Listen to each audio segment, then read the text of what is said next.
Welcome to टिकलेज academy. आज के video में सुपरपोजिशन थ्योरम ये टॉपिक का प्रॉब्लम नंबर 5 स्टडी करेंगे। तो क्वेश्चन आपके सामने है, देखो यहाँ पे सर्किट दिया है और इसके लिए क्वेश्चन में लिखा है find the current I shown in the circuit below.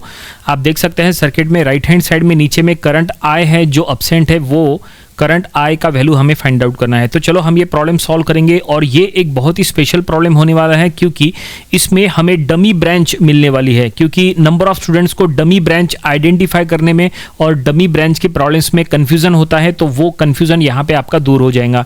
चलो देखते हैं प्रॉब्लम सॉल्व कैसे करेंगे। तो ये सुपरपोजिशन थ्योरम का प्रॉब्लम है तो हम इसको स्टेप वाइज सॉल्व करेंगे।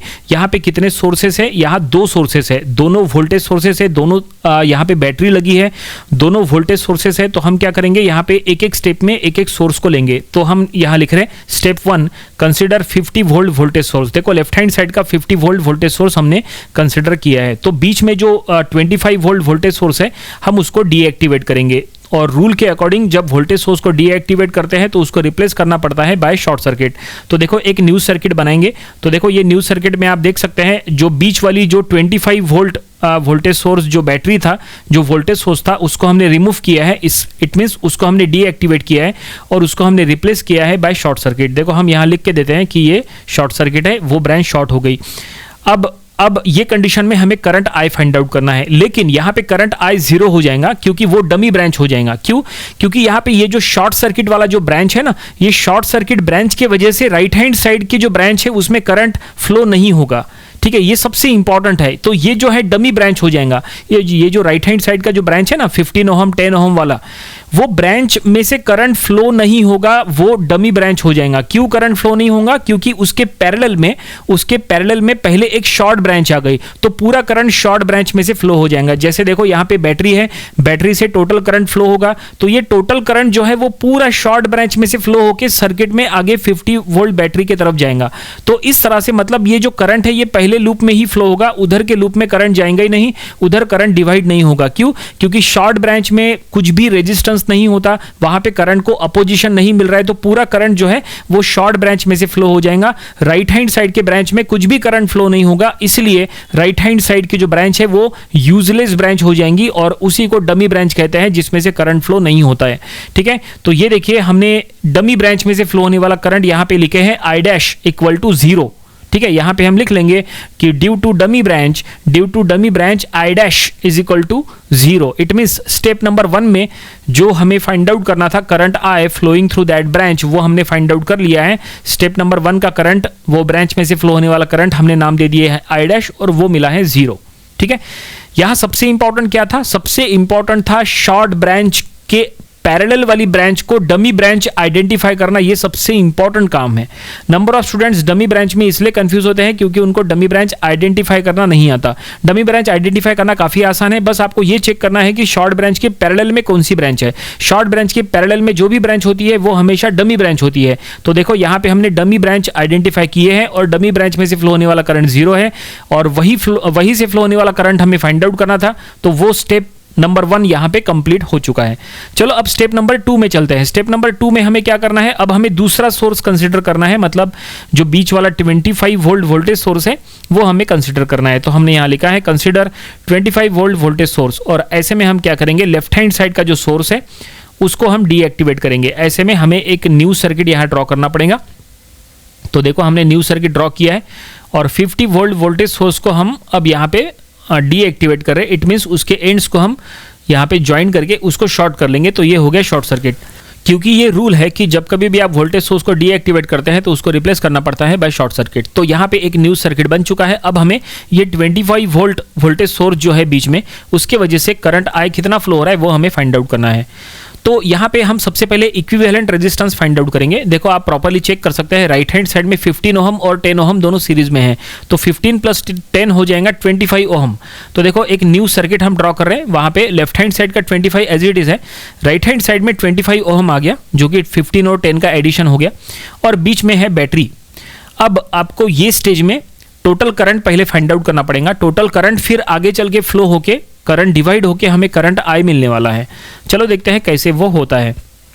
तो यहाँ पे थोड़ी सी जगह हम बना लेते हैं। देखो इधर राइट साइड में सॉल्व करेंगे तो आप देख सकते हैं यहाँ पे कि 25 ओहम और 25 ओहम दोनों पैरेलल में है। ठीक है ना, दोनों यहाँ पे पैरेलल में है, तो आप दोनों को अगर आप सॉल्व करोगे पैरेलली तो वो हो जाएगा उसका हाफ 12.5, क्योंकि दो सेम रेजिस्टेंसेस का पैरेलल हमेशा उसका हाफ होता है। तो 25 और 25 का पैरेलल हो जाएगा 12.5 ओहम, और वही हो जाएगा टोटल रेजिस्टेंस। सो हमें टोटल रेजिस्टेंस मिल चुका है 12.5 ओहम।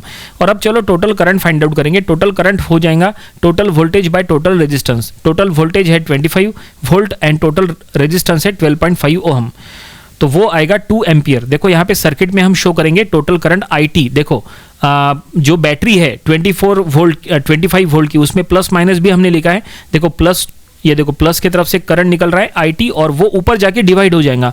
एक करंट 25 ओहम राइट साइड वाले ब्रांच में जाएगा और दूसरा करंट 25 ओहम लेफ्ट साइड वाले ब्रांच में जाएगा, है ना। दोनों साइड में करंट डिवाइड होगा, और हमें राइट साइड का जो ब्रांच है 25 ओहम वाला, उसमें से फ्लो होने वाला करंट फाइंड आउट करना है। तो हमने उसको नाम दे दिए I1 डैश। अब ये स्टेज में I1 डैश हमारा मेन एम है कि I1 डैश का वैल्यू फाइंड आउट करें। तो सबसे पहले हम टोटल करंट फाइंड आउट करते हैं। तो जैसा हमने कहा, हमने यहाँ लिख लेते हैं total current is total voltage by total resistance, तो वो आ जाएगा 2 ampere. So 2 ampere is the total current flowing due to 25 volt voltage source. ये कंफर्म हो चुका है। अब ये जो 2 एम्पियर का करंट है, ये करंट फ्लो होगा और ऊपर में जो नोड है वहां पे वो डिवाइड हो जाएगा, है ना। आधा करंट राइट साइड में जाएगा, आधा करंट लेफ्ट साइड में जाएगा। क्यों आधा आधा करंट जाएगा? क्योंकि दोनों साइड में रेजिस्टेंस सेम है ना, दोनों साइड में 25 है। इट मींस जो टोटल करंट निकलेगा वो इक्वली डिवाइड होगा। नोड ए पे देखो, हमने वहां नोड का नाम दे दिए, वो जो नोड है ना, जंक्शन पॉइंट जहां पे है ना, तो उसको हमने नोड ए दे दिए। और यहां पे हम स्टेटमेंट में देखो क्या लिख रहे हैं। स्टेटमेंट में लिख लेंगे since current divides equally at node A.